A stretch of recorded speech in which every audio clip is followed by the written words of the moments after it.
શરૂઆત કરીએ મુદ્દાની વાતની અને પહેલો મુદ્દો છે એકમ કસોટીનો વિરોધ। જી હા, એકમ કસોટીનો વિરોધ આખરે કેમ થઈ રહ્યો છે અને આ એકમ કસોટીને લઈ આંદોલનના એંધાણ કેમ છે?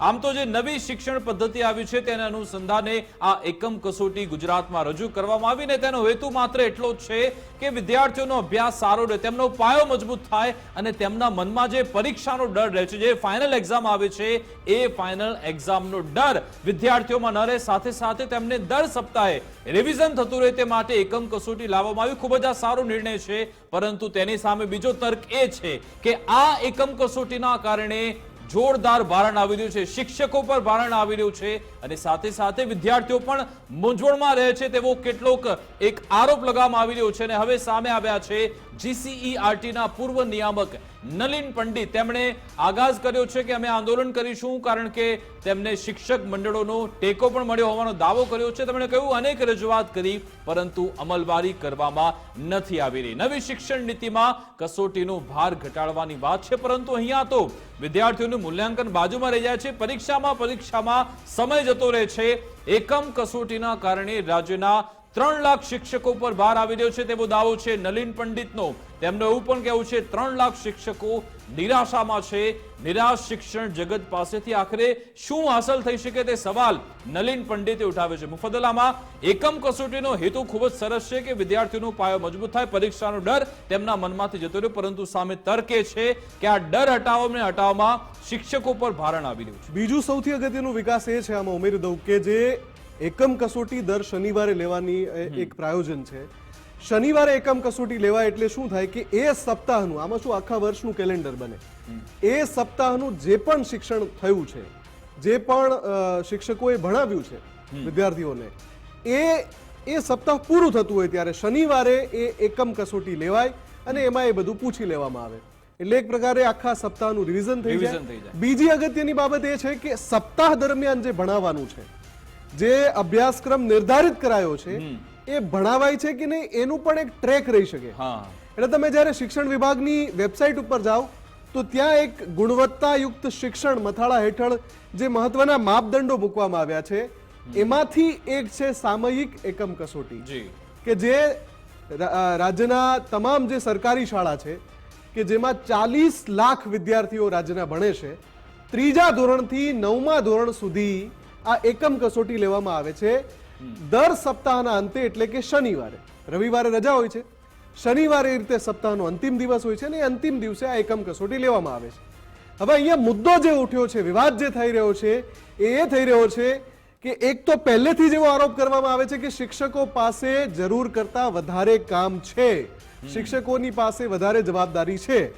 હવે જે નવી શિક્ષણ નીતિ છે, કોન્ટ્રાડિક્ટરી એમાં એવું છે કે ભાઈ એમાં જે આપણે ભાર વિનાનું ભણતર જેને કહીએ છીએ, નવી શિક્ષણ નીતિમાં પણ એના પર ભાર મુકાયો છે કે શિક્ષણનો ભાર હળવો થવો જોઈએ દરેક તબક્કે, એટલે કે વિદ્યાર્થીને પણ એ હળવું લાગવું જોઈએ અને જે ભણાવનારા છે, જેમને ભણાવવાનું છે, જે જ્ઞાન આપવાનું છે, શિક્ષકો, એને પણ એ હળવું લાગવું જોઈએ। એનાથી વિપરીત આ એકમ કસોટી લેવાથી પદ્ધતિ સારી છે, તમે જ્યારે એના ઊંડાણમાં ઉતરો તો ખ્યાલ આવશે કે આ પદ્ધતિથી વિદ્યાર્થીઓને એકંદરે ફાયદો જ થાય છે, પણ તર્ક એવો લગાવવામાં આવી રહ્યો છે કે આ એકમ કસોટી દર સપ્તાહે લેવાથી રાજ્યના 3 લાખ શિક્ષકો એ ભારણની અંદર છે, એમના ઉપર વધારાનું ભારણ છે અને એટલે જ જે GCERTના પૂર્વ નિયામક છે નલિનભાઈ એ મેદાને આવ્યા છે ને એમણે કહ્યું છે કે શિક્ષકોમાં નિરાશાનો માહોલ છે આ એકમ કસોટીના ભારણના કારણે, કેમ કે શનિવારે એક તો આ પરીક્ષા લેવાય, પછી એ ચેક કરવાનું, એટલે એ પણ બાકી હોય કે તમે એક્ઝામ લીધી છે તો એનું પછી માર્ક્સ આપવા પડશે, એનું કેવું ગુણવત્તા છે, કેવું લખ્યું છે એ ચેક કરવું પડશે। એટલે આપણી પાસે પહેલા જે પ્રતિક્રિયા છે, આવતીકાલે એક ઉપવાસથી આ આંદોલનના મંડાણ થાય એવું દેખાઈ રહ્યું છે, એ એમણે જે જાહેરાત કરી છે અને શિક્ષકો પણ આગળ આવી રહ્યા છે આના સમર્થનમાં। એટલે પહેલા બંને પ્રતિક્રિયા બેક ટુ બેક સાંભળી લઈએ। 40-50 વર્ષથી સંકળાયેલા છીએ એવા બધા મિત્રોએ એકઠા થઈને શિક્ષણ મંત્રી શ્રી ડિંડોર સાહેબ પાસે 3 મુદ્દાની રજૂઆત કરી છે કે પ્રાથમિક, માધ્યમિક અને ઉચ્ચતર માધ્યમિકમાં એકમ કસોટી નહીં હોવી જોઈએ, એની જગ્યાએ જે નેશનલ એજ્યુકેશન પોલિસી છે એ મુજબ 360 ડિગ્રી મૂલ્યાંકન હોવું જોઈએ. મને એમ લાગે છે કે આ રજૂઆતને હજી ઠોસપૂર્વક અમારે રજૂઆત કરવાની જરૂર છે. એકમ કસોટીને કારણે શિક્ષક ઉપર જે શિક્ષણ કાર્યનું છે એ ભારણ ખૂબ વધી જાય છે. શિક્ષકો માનસિક રીતે ટેન્શનમાં રહે છે, કારણ કે એમને એકમ કસોટી શનિવારે આવે, પછી એને તપાસવાની, પછી પાછું એનું ઉપચારાત્મક કરવાનું, બાળકના ઓનલાઈન માર્ક્સ કરવાના, અને પછી એટલામાં પછી બીજી એકમ કસોટી આવી જાય. તો એકમ કસોટીની અત્યારે કોઈ જરૂરિયાત નથી. માટે જે ભૂતપૂર્વ જીસીઆરટી ડાયરેક્ટર ડૉક્ટર પંડિત સાહેબે જે વિરોધ કરેલો છે એ સાચો છે. અમે પણ અગાઉ આ બાબતે વારંવાર રજૂઆતો કરેલી છે, પરંતુ સરકારે અમારી રજૂઆતને ધ્યાને નથી લીધો. માટે જે પંડિત સાહેબ ઉપવાસ પર બેઠવાના છે એને અમે ટેકો જાહેર કરીએ છીએ. તો આપણી સાથે જીસીઈઆરટીના જે પૂર્વ નિયામક છે નલિન પંડિત એ જોડાઈ ચૂક્યા છે. નલિનજી, સ્વાગત છે ગુજરાત ફર્સ્ટમાં. સવાલ એ છે કે જ્યારે આનું આપણે એનાલિસિસ કરવા જઈએ તો એવું લાગે છે કે સપ્તાહના અંતે એક કસોટી લેવાતી હોય તો એનાથી વિદ્યાર્થીઓનું મૂલ્યાંકન પણ થઈ શકે. આપનો જે મુખ્ય વિરોધ છે શેના કારણે છે? કેમ આ આંદોલનના મંડાણ થઈ રહ્યા છે? હું મૂલ્યાંકન શબ્દ સાથે સંપૂર્ણ સહમત છું. અમારો વિરોધ છે કસોટી સામે. ઓકે. કસોટી અને મૂલ્યાંકન બે વિરુદ્ધ દિશાની વાત છે. જી. મૂળભૂત રીતે એટલા માટે નેશનલ એજ્યુકેશન પોલિસીએ કસોટીનો વિરોધ કર્યો છે અને મૂલ્યાંકનને આવકાર્યું છે. અહીંયા જે એકમ કસોટી છે ને, કસોટીના સ્વરૂપે વારંવાર દર અઠવાડિયે યોજતા એને કારણે શિક્ષકો જે એનો આગળનો અભ્યાસ કરાવવો પડે ને કરાવી નથી શકતા. અને ડેટા એન્ટ્રીમાં એટલો બધો સમય જાય છે. પાછું ઉપચારાત્મક શિક્ષણ કસોટી 1 કલાકની, એની પાછળ 3 દિવસ શિક્ષકોના વેડફાય છે. એને કારણે સંપૂર્ણ રીતે જુઓ ને તો શિક્ષણને મોટો ઘા લાગી રહ્યો છે. નલિનજી, આપે હમણાં જે પ્રતિક્રિયા આપી હતી એ પણ અમે સંભળાવી દર્શકોને. આપે એમાં એક શબ્દ વાપર્યો છે કે 360 ડિગ્રી મૂલ્યાંકન થાય એ જરૂરી છે બાળકો માટે, વિદ્યાર્થીઓ માટે.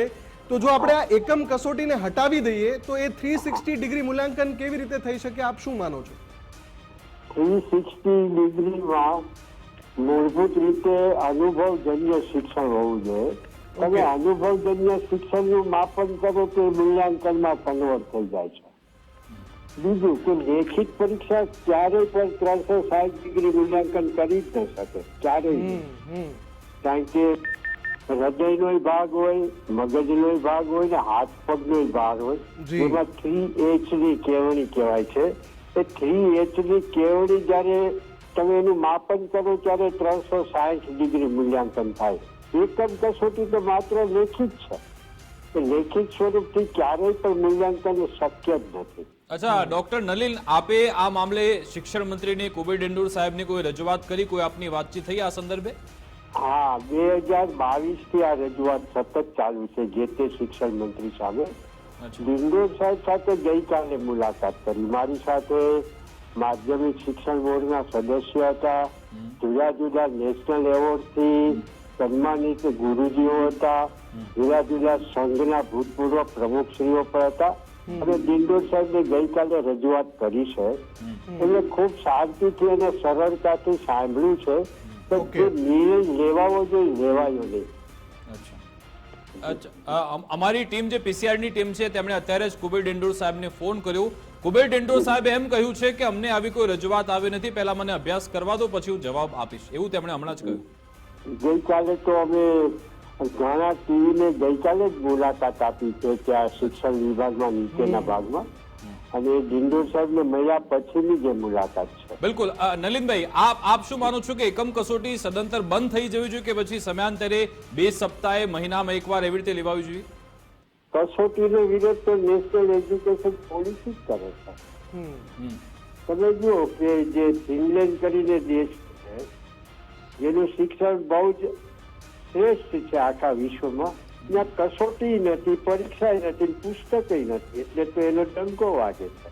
આપણે પુસ્તકમાં ફસાયા છીએ, આપણે પરીક્ષામાં ફસાયા છીએ. એમની સાહેબ, તમે ઉપવાસ આંદોલનની જે જાહેરાત કરી છે તો સાવ આ કસોટી બંધ થઈ જવી જોઈએ એ માંગ સાથે તમે ઉપવાસ પર બેસવા જઈ રહ્યા છો કે પછી આમાં કોઈ સુધારા વધારા થવા જોઈએ?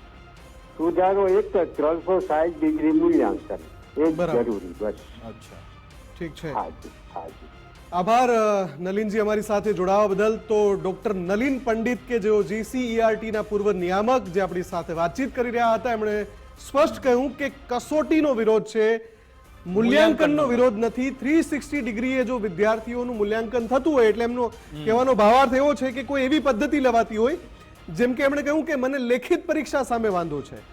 માત્ર લેખિત પરીક્ષા શા માટે? મૌખિક હોઈ શકે અથવા તો એનો કોઈ બીજો પ્રકાર હોય જેથી એક વિદ્યાર્થીનું 360 ડિગ્રી મૂલ્યાંકન થાય, અને એના માટેના અમારા પ્રયત્નો છે. પણ જે હમણાં જે વાત થઈ કે મંત્રી કુબેર ડિંડોરને અમારે પૂછવું હતું, ભલે અત્યારે એમણે કદાચ એમના જે અંગત સચિવ હશે એમણે જવાબ આપી દીધો હશે કે સાહેબ હમણાં અભ્યાસ કરીને કહેશે, પણ નલિનભાઈનો દાવો તો છે કે મળીને રજૂઆત કરી આવ્યા છે. એટલે લાગે છે કે કોઈ નિવેડો આવશે કે નહીં. પણ આવતીકાલે ડોક્ટર નલિન પંડિત એક દિવસના ઉપવાસ પર બેસવાના છે. જોઈએ હવે આ મુદ્દામાં આગળ શું થાય છે. બિલકુલ. અને આમાં મુદ્દો એ પણ જોડાયેલો છે કે શિક્ષકો આખરે ખરેખર કામગીરી કરવા માંગે છે કે કેમ મૂલ્યાંકનમાં તે જોડાવા માંગે છે કે તે પણ એક નૈતિકતાનો, પ્રમાણિકતાનો એક સવાલ છે. તેના પર નજર રાખીશું કે આખરે આ મામલે શું થાય છે. આગળ વધે